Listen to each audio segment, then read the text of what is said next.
Day two is not what I expected at all, but I'm coming around on it.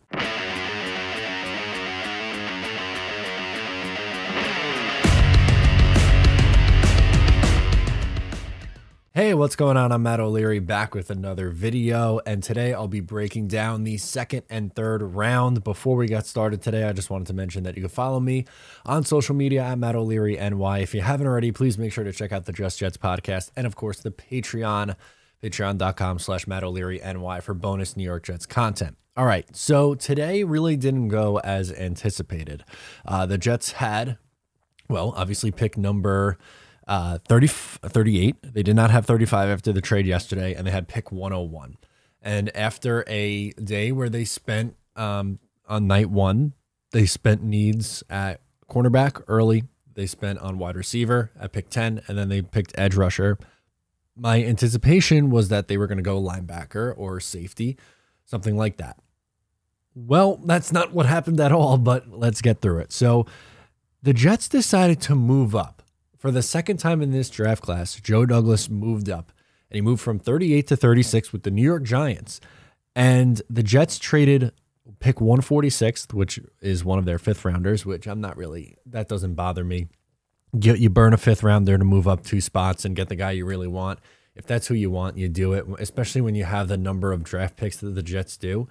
But I thought, and even with the injury, I thought they were moving up for Nakobe Dean, who somehow lasted until 86.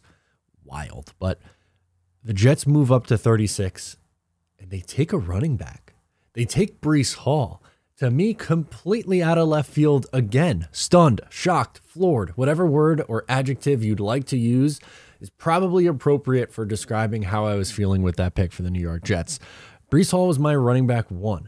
So it's not that I don't like Breece Hall. Same thing that I said yesterday with Sauce Gardner. I was surprised that they did that. I thought they would like to add a running back later to complement with Michael Carter and be the 1B to Michael Carter. They got a number 1. They went out and got a number 1 running back, and Michael Carter is going to be the 1B. And this is someone who had very, very good production at college. And again, this isn't something that I thought the Jets would do, but I think what we learned today, and especially with that pick, the aggressiveness was they are going out of their way to make sure that they have everything humanly possible in place for Zach Wilson to succeed. And if he doesn't succeed, it's on him. It's not that they have a bad running back. It's not that they have a bad offensive line. It's not that they have a bad receiving core. And it's not that they have a bad tight end core. More on that later. They are doing everything humanly possible to make sure that Zach Wilson's in a position to succeed, which, again, I wouldn't have done it, but that backfield of Breece Hall, excuse me, that's going to be tough. Breece Hall and Michael Carter is going to be really, really good going forward. So I'm excited about that. And behind this offensive line, it's going to be really good. So at the top, you got running back 1, most people's cornerback 1. You got edge 3 or 4 for most people, and you got wide receiver 1 for most people. That is, however you want to draw it up or slice it up, a very good start. And it doesn't end there. So the Jets, obviously, after that, they don't pick for a very, very long time. So you went from 38 all the way to 101. And, well, at pick 101, there were some good linebackers available. I thought, hey, maybe a safety comes off the board here. Thought, okay, maybe Perion Winfrey, maybe this is where they go interior defensive line at the back half of round 3. We finally make it to 101. And they go Jeremy Ruckert, tight end out of Ohio State University. This was awesome. I loved this pick. And I know people are going to say, well, hold on. Didn't they sign 2 free agent tight ends? Yes, they did. But again, it goes back to making sure that your quarterback is in the perfect situation to succeed. Because you don't want to be one injury away from having to rely on a Trayvon Wesco or someone like that. The Jets are going to run significantly more 12 personnel this year. In this system, they're going to use their tight ends. Your tight ends have to block, which is why Jeremy Ruckert makes sense. He's a very good blocking tight end. He was great at Ohio State in blocking, and I think significantly underutilized and underappreciated as a receiving tight end.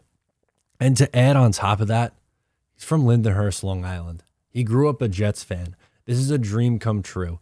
Any Jet fan who was a kid growing up I'm sure, had that dream where you're playing football outside and thinking about playing for the New York Jets. He is living out pretty much the dream of every single kid who grew up on Long Island or just anywhere who's a Jet fan, but it hits home a little bit extra more, I feel like, and is a little bit more relatable to me or maybe some other fans who are from Long Island. And just seeing the reaction that him and his family had when he was the pick was awesome. That's what you live for. And again, that's something that I thought those two positions, running back and tight end, I thought was going to be day 3, maybe in the 4th or 5th round, and they went a little bit earlier on it, but I don't care. And I was someone who was saying, take a linebacker and take a safety. So while this might be a pretty much polar opposite of what I thought was going to happen and what I would have done, I could still appreciate it and be happy with it, because at the end of the day, you can come out of what the Jets are trying to do here, which is make your quarterback's life easier. It's time to get with the 21st century here. It's time to play football in 2022 and score some goddamn points, because the Jets offense has been bad for a very, very, very long time. And the Garrett Wilson pick, the Breece Hall pick, and the Jeremy Ruckert pick is a way to try to mitigate those failures that you've had on the offensive side of the ball for a very, very long time. So yeah, maybe they take their lumps at safety. Maybe they take their lumps at linebacker, but you brought back LaMarcus Joyner, who missed last year due to injury. But in a pinch, could you get by with LaMarcus Joyner and get by with Jordan Whitehead? I guess you could. Is it perfect? No. At linebacker, they really like Quincy Williams. I think you need more there, but if you are telling me that you're pushing all the chips to the table, all your chips are going in on your young quarterback on his rookie deal and on the offensive side of the ball, I'll say, you know what, I'll live with the defense struggling a little bit. I'll live with maybe not having the best linebacker depth or maybe not having the best safety depth if it means that they're going to have a fighting chance on offense week in and week out, because for far too long, the Jets never stood a chance on offense.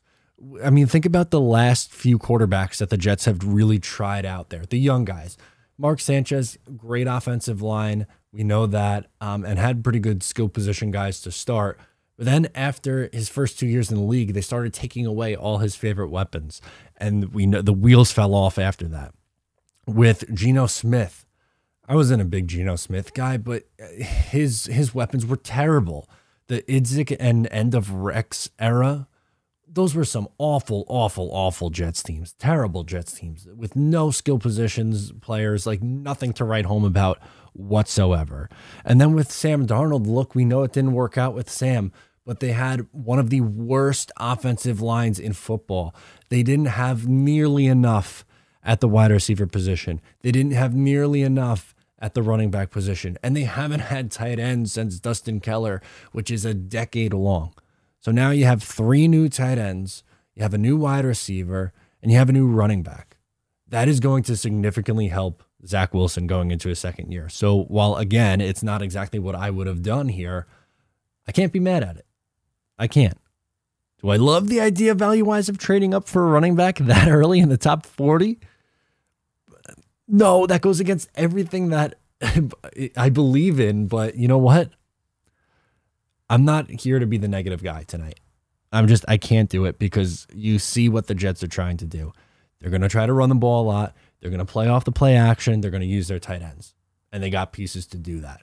And I don't have to watch Ryan Griffin and Daniel Brown and Trayvon Wesco try to play the tight end position in the NFL anymore. Or I don't have to watch Ty Johnson try to catch a football, or Kalen Ballage in 2020, or the corpse of Frank Gore run up the middle on 2nd and 10 every time. We're not going to see that anymore. This offense is going to be exciting, and I can't wait to see him get to work. And one more day to go. We got day 3 tomorrow. Check out the streams if you haven't already. It was another blast of a night. I am exhausted. I'm going to get some sleep, and then we're back at it 11 a.m. tomorrow. Thank you so much for tuning in. I'm Matt O'Leary, and I'll talk to you next time.